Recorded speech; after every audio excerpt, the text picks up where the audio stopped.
Sir నడుచుకుంటే దేవుడు కఠినమైన శిక్షలు పంపుతాడు. అందుకే అన్నాడు కింద వచ్చాను, గద్దింపు దేశించువాడు మరణమునందు. దేవుడు ఒక్కసారి గద్దిస్తాడు, 2 సార్లు గద్దిస్తాడు, 3వసారి ఏకంగా నిన్ను నన్నే తీసుకెళ్ళిపోతాడు. భూమి మీద నువ్వు అనవసరం. ఎందుకు? తండ్రి మాట వింటలా, తండ్రి మాట లోపట్ల, తండ్రికి భయపడలేదు. నువ్వు తండ్రి దగ్గరకు వచ్చి ఏకంగా ఆశీర్వాదం కావాలంటావు, కానీ దేవుని మాట గద్దింపు ఏది? భయం ఏది? దేవుని మాట భయం ఏది? అందుకే అన్నాడు, నీ అర్పణ దేవుడికి ఎలా ఉందంట? అపహాస్యము. నువ్వు అర్పణ దేవుడికి అర్పణ చేస్తున్నావు, మంచిదే. దేవుని మాట వినకుండా, దేవుని గద్దింపు లోపడకుండా నీ అర్పణ చేస్తే దేవుడు నవ్వుకుంటాడు నీ అర్పణ బట్టి. నేను కానుకలు ఇస్తున్నా కదా, దేవుడు నా పాపాలను క్షమిస్తాడని నన్ను అనుకుంటున్నాను. డబ్బుల వల్ల దేవుడు నీ పాపాలు నా పాపాలు తీసేస్తే ఈ లోకంలో ఎవరు పాపాత్మనే ఉండడు.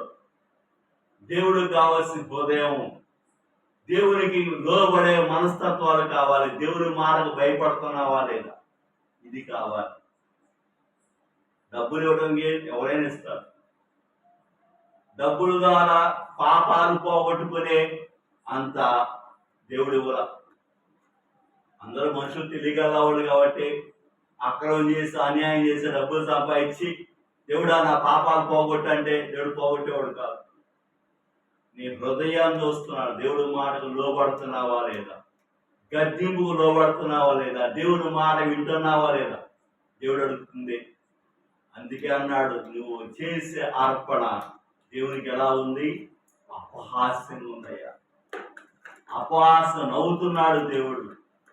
నవ్వించుకుంటున్నాం మనం దేవుడికి నవ్వు తెచ్చే పనులు చేస్తాం, కానీ దేవుడు దేవుడి మాట వినేవారంగా మనం ఎంతకాలం జీవితాలాగా? ఎంతకాలం జీవిస్తాం మనం? దేవుడిని నవ్విస్తా, దేవుడు నవ్వుతున్నాడే, సంతోషంగా ఉన్నాడే అని అనుకుంటున్నావు నువ్వు.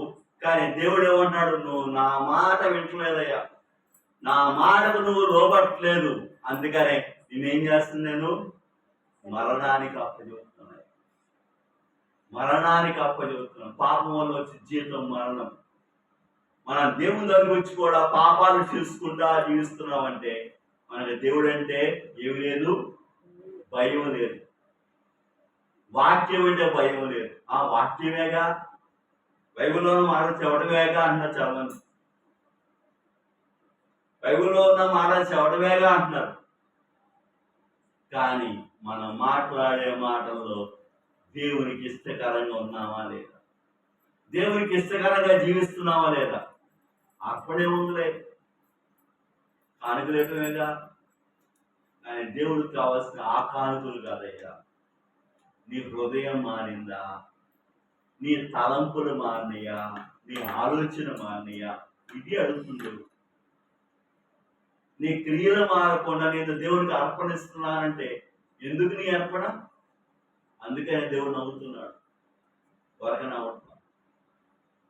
నవ్వుతున్నాను అనుకుంటున్నాను. బైవాక్యంలో ఏమన్నా చూద్దాం అన్నమాట.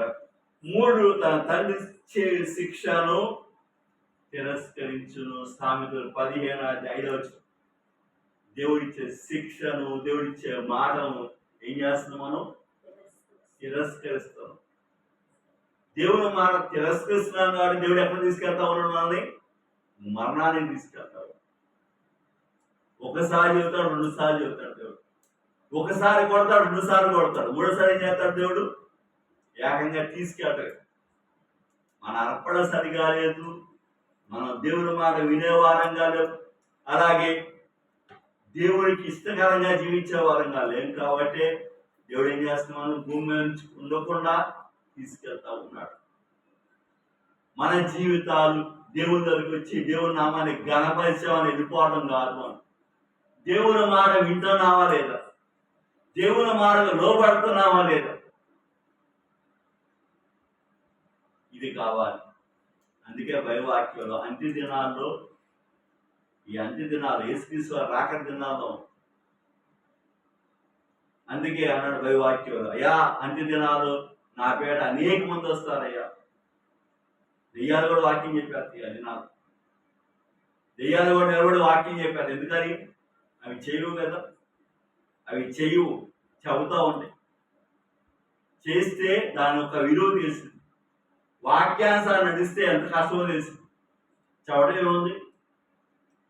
ఒడి మీద వచ్చి నాట అట్ట ఇట్టయి ఆ కలుపు ఆడుతుంది ఇది అన్న మాటలకి చేతలకి చాలా తేడా ఉంది. మాటలు చెప్పడం కాదు, చేసి చూపించాలి, నడిచి చూపించాలి. దేవుని యందు భయం కలిగి ఉన్నాం. ప్రార్థనకి వెళ్తున్నాం అంటే దేవుని యొక్క క్రియలు కలిగి ఉండాలి మనం. నేను నేను అర్పణిస్తున్నా కదా, దేవుడు నా పాపాలు తీసేస్తాడంటే నీ యొక్క అవివేకం.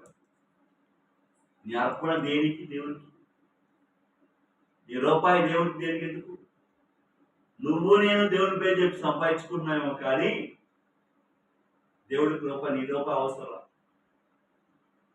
దేవుడు రూపాయి అడిగేవాడు కాదు, హృదయాన్ని అడిగేవాడు.